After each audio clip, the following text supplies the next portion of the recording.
Okay, I'm going to do a little check on the plus 80 furnace here, residential. Old Bryant plus 80.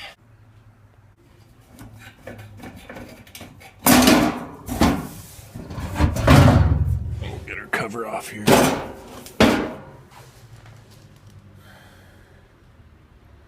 one is configured for the downflow. That's our returner. And the furnace sits on here. It goes into a plenum for the supplier. Okay, so I'm going to go ahead and I'm going to take apart the flue at the bottom here. And then I'm going to take it apart right here so we can get to the burner assembly. And we're going to check the hot surface igniter. We're going to clean up our flame sensor. And we're going to check our wire connections, our inducer motor, and get her cleaned up here as best we can. Okay, so with our flue pipe out of the way, as you can see here, now we got access into the control panel where the indoor blower motor is at, inside here. And you can see now we can get this burner assembly out, and we can get her tidied up. And we got our gas valve, and you can see down into the flue here a couple dead spiders. Other than that, not too bad. And you can see into the heat exchanger there. I don't know if you guys can or not. But this furnace is 10 years old. It's in really good shape. I don't think it gets a whole super lot of usage. We're going to check our manifold pressure when we get it up and running too, and I think the tap's right there. And then our inlet gas pressure tap is on this side, right here. Inducer's spinning free, sounds good. We'll get her cleaned up. So to remove your burner assembly, it's just these two screws. Do it one-handed while holding a camera. Wow. Okay, or in my case, I'm a cheap ass, I got the iPhone. Okay, so that's there. I disconnected the hot surface igniter,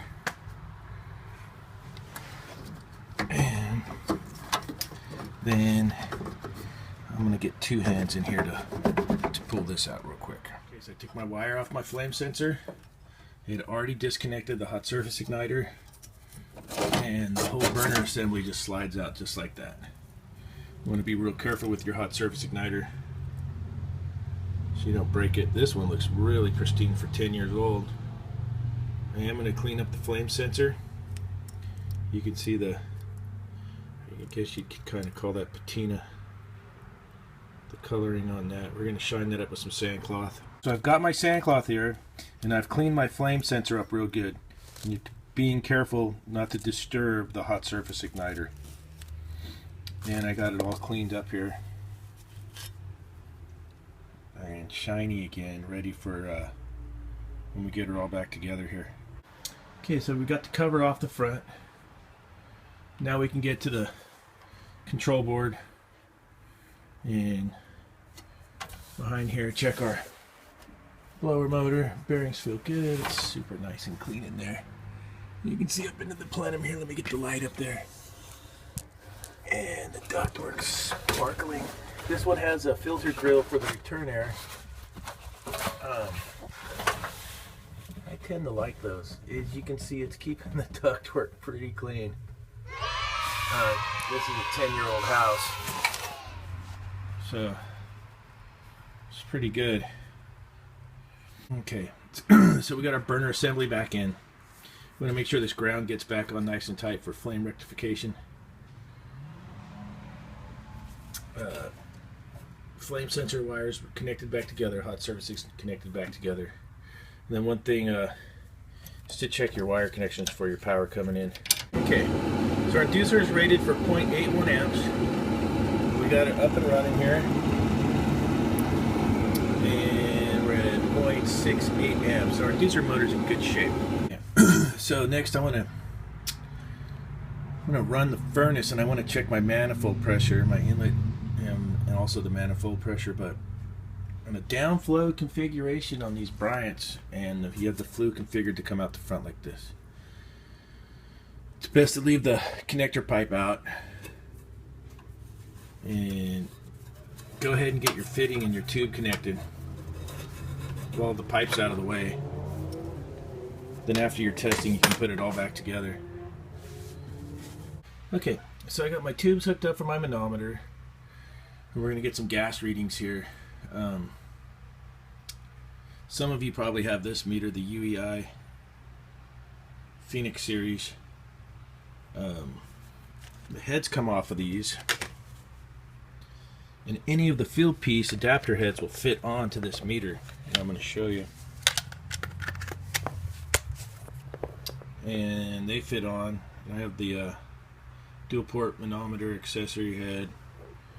It'll fit right on there, and it's going to read the top line where it says ADP top line.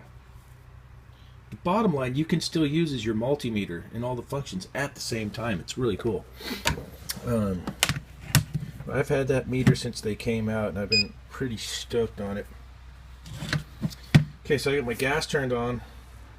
My inlet pressure here, which is port number 2, it's reading 7.7 inches of water column.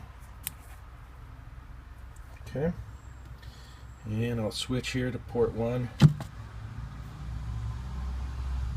And port 1 is at 0.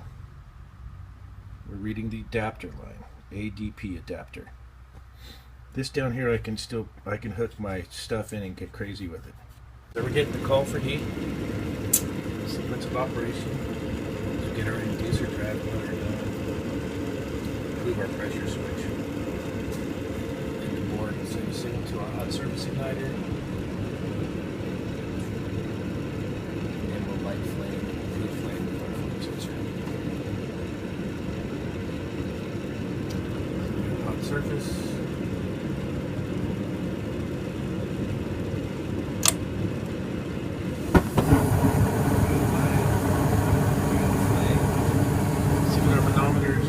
Look at that, 3.5. Remember, we're reading the top line. The bottom line was our thermometer I had plugged in. So we're at 3.5 inches of water column dialed in right here. Last thing we'll check on this one is our temperature rise. This one says between 40 and 70 degrees for our temperature rise. Take those measurements here in just a second. Okay. So we ran our checks. We're going to put our plugs back in. I use the blue leak lock stuff on the threads. It works really well. Smurf stuff. I get them all back in. I got it in on that side already. Okay, make sure you get your 3 screws back in your flue pipe. And all your connections. That's code. You gotta have all 3 minimum.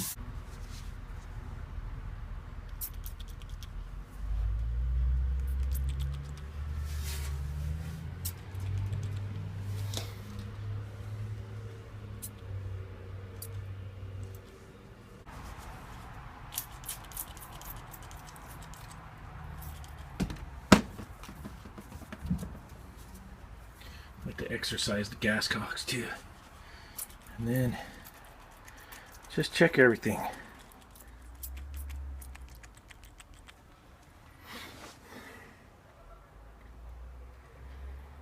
Okay.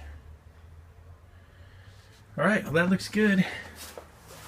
A little Bryant Plus 80 all back together. And back in action. All right. Thanks for watching.